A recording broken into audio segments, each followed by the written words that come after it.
And so, good morning, good afternoon, or good evening kung anong oras naman ito mapapanood. Okay, so ito, sabi ko doon sa respiratory discussion, ibubukod ko na lang ng discuss itong si acid-base balance para pwede nyong mabalikan. Okay, so si acid-base balance, though hindi natin siya i-discuss ng buo dahil madadaanan nyo to sa clinical chemistry pagdating nyo pa sa mga further advanced na subject nyo sa medtech, okay?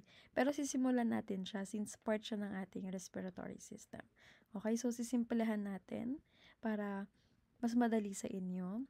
Okay, so acid-base balance, ang mga gusto ko lang na ipaalala sa inyo na ito ay ating buffering system ng katawan natin. Kaya natin siya pinag-aaralan. So, merong mga definition of terms na kailangan yung matandaan, okay? So, hindi tayo pwede magsimula sa acid-base balance kung hindi natin alam yung mga definition of terms na to. First is acid, a substance that can yield a hydrogen ion or hydronium ion when dissolved in water.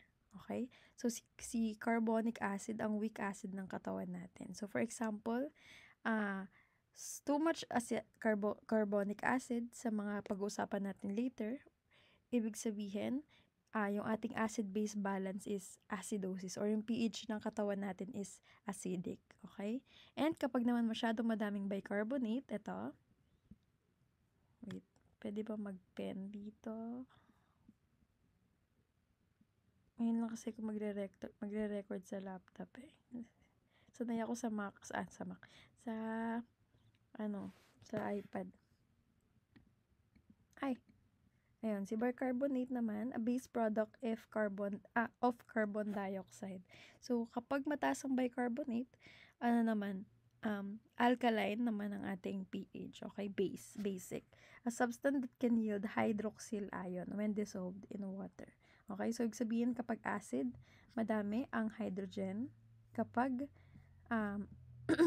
kapag alkalosis or basic, okay, nag-hydroxyl ion naman. Hindi hydrogen ito. Increased hydrogen decreases the pH. Ang ibig sabihin ng decreased pH, di ba acid? And decrease naman in hydrogen increases the pH. And thus, alkaline ang kanyang pH. Okay? So, acid-base balance, important in order to maintain the pH within the normal range. 7.35 to 7.45. Okay? Huwag nyo nakalimutan nyo na lahat. Huwag lang to. Okay? Ito yung ito yung ating normal pH ng katawan natin. Class 7.35 to 7.45. Huwag niyo nakalimutan dahil paulit-ulit yan lalabas hanggang sa maging RMT na kayo't lahat. Okay? Any hydrogen value outside this will cause alteration in the rates of chemical reaction within the cell and affect the metabolic process. Okay? So, ito class, paki-screenshot, palagyan ng star. Okay? Di ako nagbibiro. Very high yield yung table na to. Okay? Summarization na to ng acid-base balance natin. Okay? So, for example, ang pag-usapan nating acid-base disturbances is respiratory acidosis. Hindi pala mape-pen. Paano ba mag-pen? Wait lang.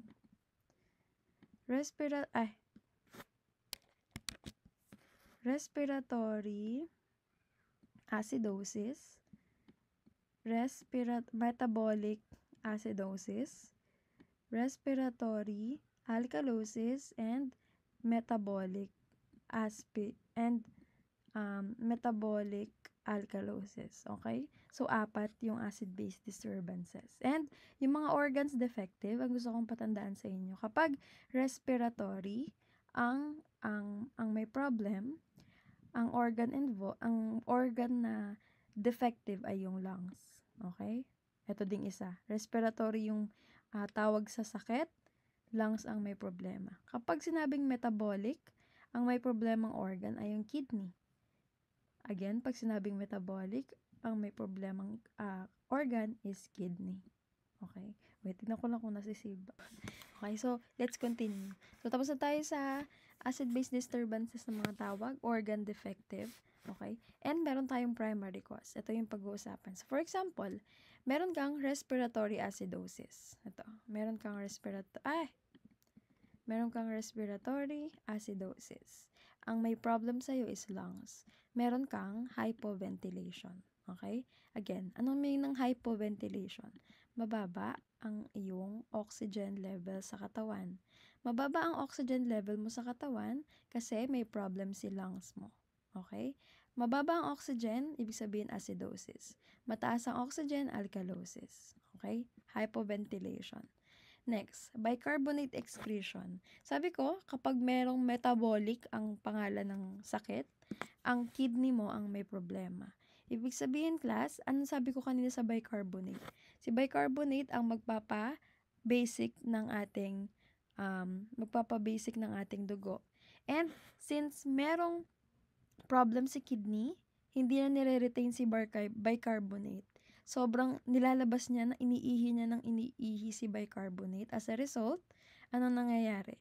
Walang bicarbonate, walang oxygen, mababa pa din ang oxygen level natin sa katawan. Kasi nga, hindi si lungs okay siya. Oxygen, O2. Okay, si lungs okay siya, pero si kidney ang may problema. So, ibig sabihin, meron kang metabolic acidosis because si kidney mo ay excrete ng bicarbonate. Okay? Next, dito naman tayo kay hyperventilation.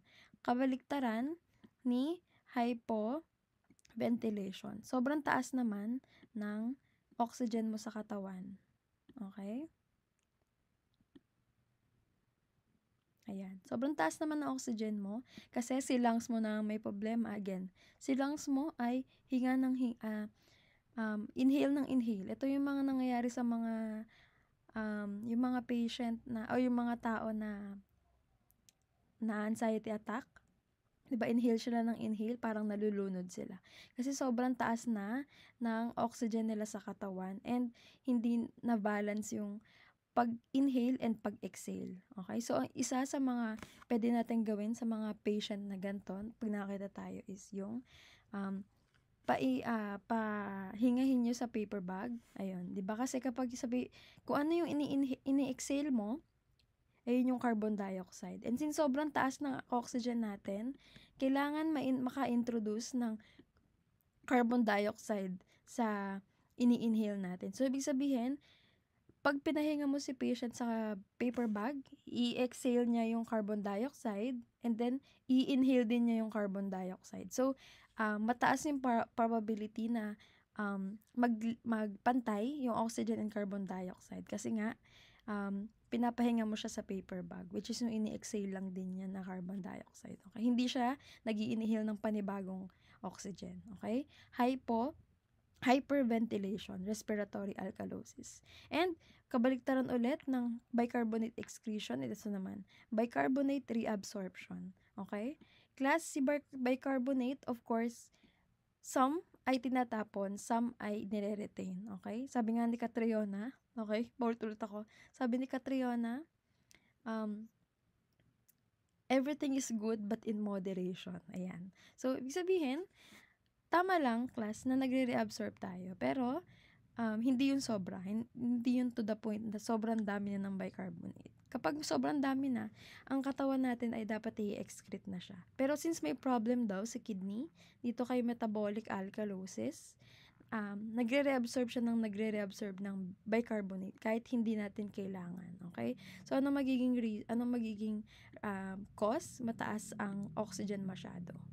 Okay. Ngayon, meron tayong organ to compensate. Organ to compensate, of course, sabi ko sa inyo nung unang-una palang intro, our body works hard to maintain homeostasis, di ba? So, kung may problem silang, okay, ang gusto kong patandaan sa inyo, kapag may problem silang, palaging si kidney ang mag-compensate, okay? Si lungs ay may problema, tutulong si kidney para mag-reabsorb ng bicarbonate. Ito. Okay? Since sobrang konti ng oxygen natin, hindi tayo nakakahinga ng maigi, si kidney, mapapansin na, uy, may problem si lungs, tutulungan ko nga siya. Magre-reabsorb ako ng bicarbonate kasi si bicarbonate is a good source of oxygen. Okay? Gets ba yung part na to? Yung organ to compensate and yung primary compensation? Okay, so let's move on to metabolic metabolic acidosis naman. Napansin ni lungs na may problem naman si kidney. Okay? May problem naman si kidney. Anong gagawin ni lungs? Mag-hyperventilate siya. Hihigop siya ng hihigop ng madaming oxygen kasi napansin niya na si kidney ay masyadong nagtatapon ng bicarbonate. Okay? Ulitin natin ulit sa respiratory alkalosis naman. Si lungs naman ang may problema ulit. Sino ang magko-compensate? Si kidney. Okay? Anong gagawin ni kidney? Napansin ni kidney na sobrang daming oxygen na hinihinga ni lungs. Anong gagawin niya? Magtatapon siya ng bicarbonate kasi para mabawasan yung oxygen sa katawan. Okay? And lastly, we have the metabolic alkalosis. Sino ulit ang may problem? Si kidney, di ba? So, anong gagawin ni lungs? Mag-excrete siya ng oxygen through hypoventilation kasi nga sobrang daming bicarbonate ang nire-reabsorb ni kidney. Okay? Para magpantay yung pH ni patient. Okay? So, ito yung nangyayari sa acid-base balance. Okay? Meron tayong organ defective, merong cause, merong nagko-compensate, and kung paano sila mag-compensate. Okay? So, tandaan lang class, yung table na to. Hindi ako nagbibiro, okay? So, kapag medyo nakalimutan kung paano yung explanation, balikan nyo lang ng balikan yung discussion na to hanggang sa magets nyo. Okay? So, ayan lang yung pinakamadaling way para maalala siya. Pasensya na kung madumi. Kasi ko sanay sa laptop mag-record. Ay! Okay, so ito ang eto na, lipat na tayo sa ano ba to? Lipat na tayo sa medyo mahilab-hilab na part ng acid-base balance. So, pero again, class, tandaan na itong acid-base balance is mababalikan nyo sa clinical chemistry. Okay? So, huwag nyo masyadong i-stress yung sarili nyo kung hindi nyo magets. And of course, mas maganda kung gets nyo. Para, bukod sa makakasagot kayo sa exam, mas madali na lang yung aaralin nyo sa pagdating nyo sa clinical chemistry or CC. Okay? So, ayan.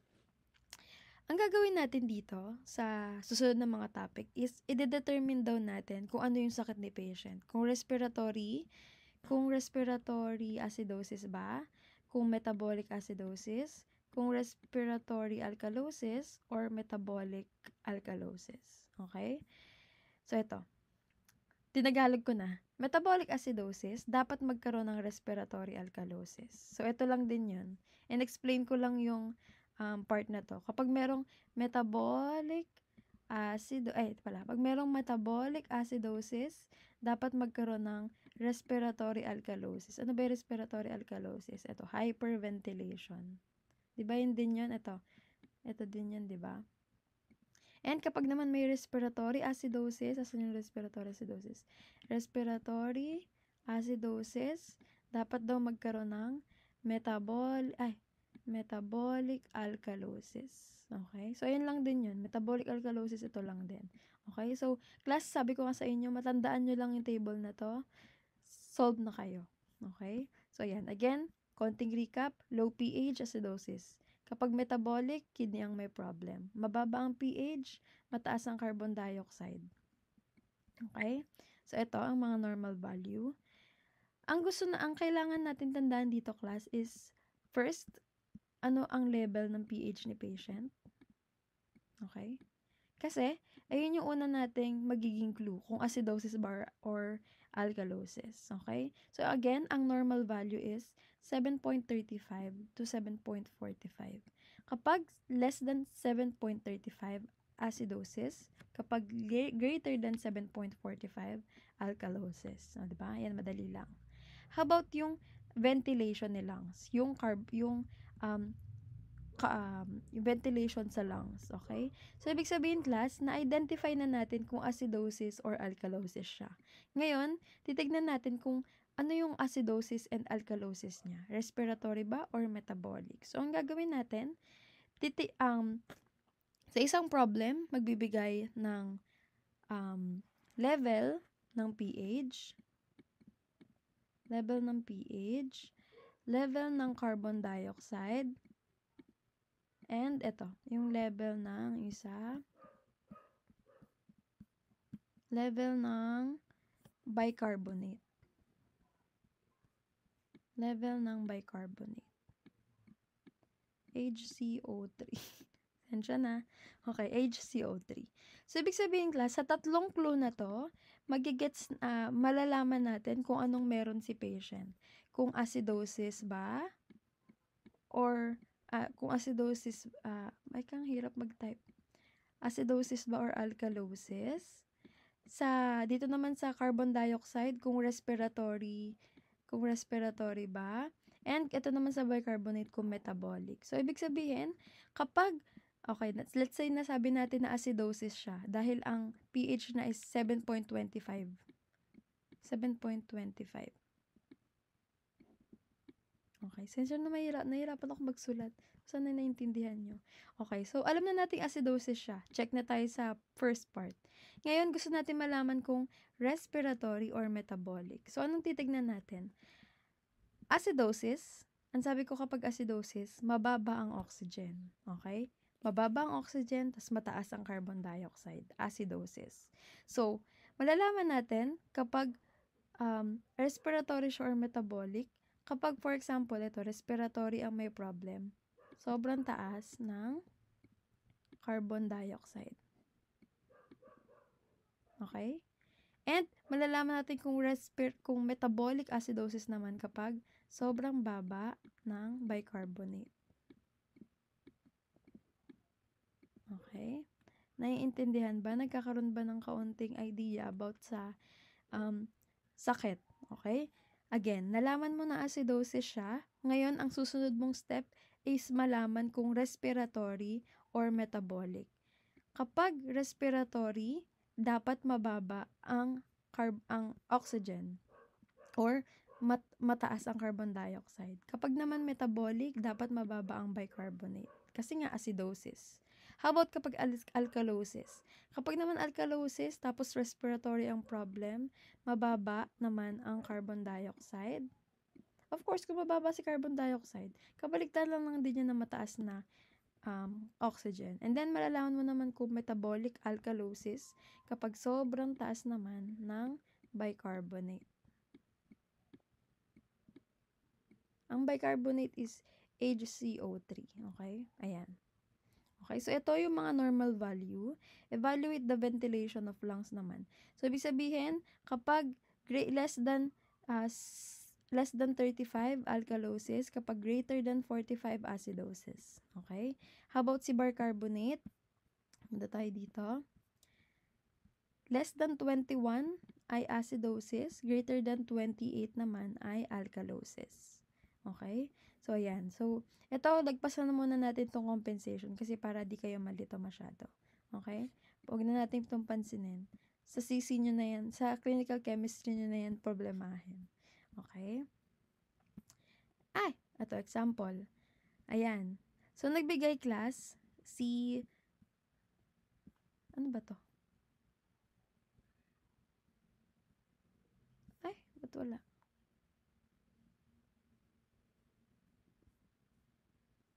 Wait lang. Hanap ako ng magandang example.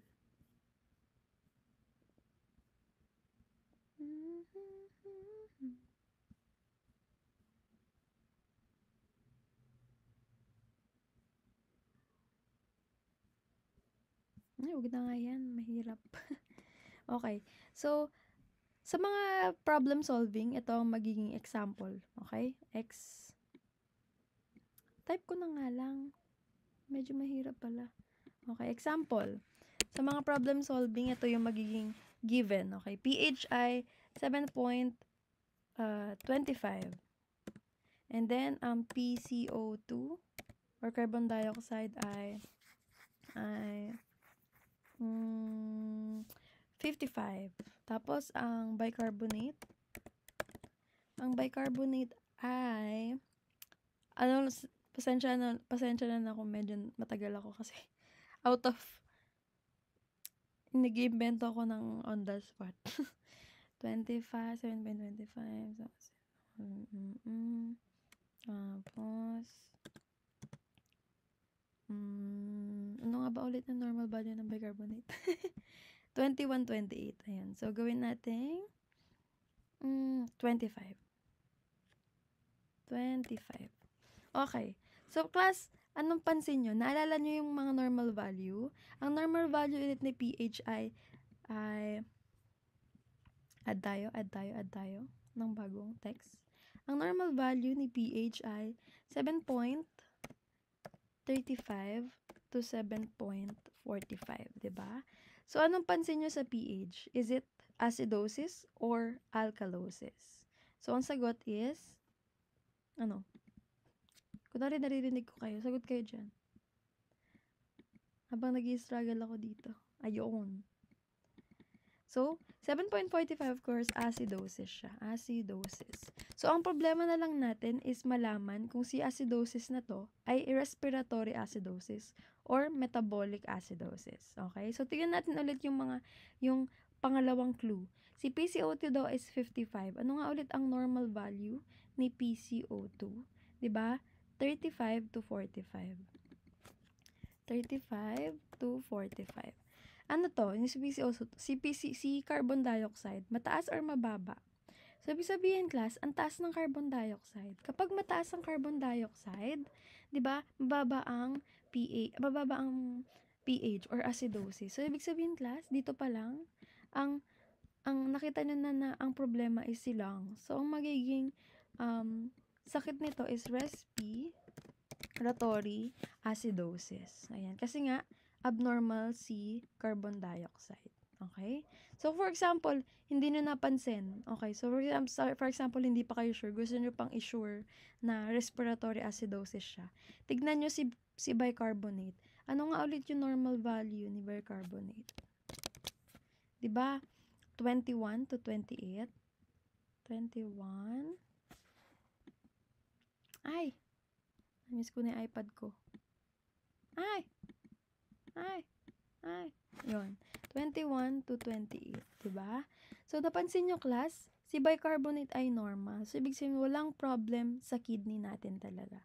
Ang may problem lang talaga is itong si carbon dioxide. Kaya ang sakit ni patient ay respiratory acidosis. Okay? So, clear ba? So, class, again, ito lang yung magiging given. Ito ang hahanapin yung sagot. Ang kailangan nyo lang tandaan is alam nyo yung mga normal value. And alam nyo kung na kapag tumaas si bicarbonate, tapos acidosis, of course, meron siyang problem sa kanyang respiratory or lungs. Okay? Alam nyo yan, nakakalito lang siya sa una talaga. Or nakakalito lang siya kapag nataranta kayo. Basta huwag kayong matataranta, isa-isahin nyo lang. Okay? Magigets nyo din. Clear ba? Okay, pero huwag kayong mag-alala. Kung hindi nyo naintindihan, free ako anytime to explain. And kung mas natututo kayo ng personal ako nag-explain, more than willing to explain pa to. Okay? So, yan lang ang gusto kong patandaan sa inyo. Basta huwag kayong malilito. Okay? Madali lang yan. Huwag lang kayong malilito. Okay? Huwag lang mauunahan ng taranta at lito. Kayang-kaya nyo yan. Okay? Yun lang. If you have any question, don't hesitate to ask me.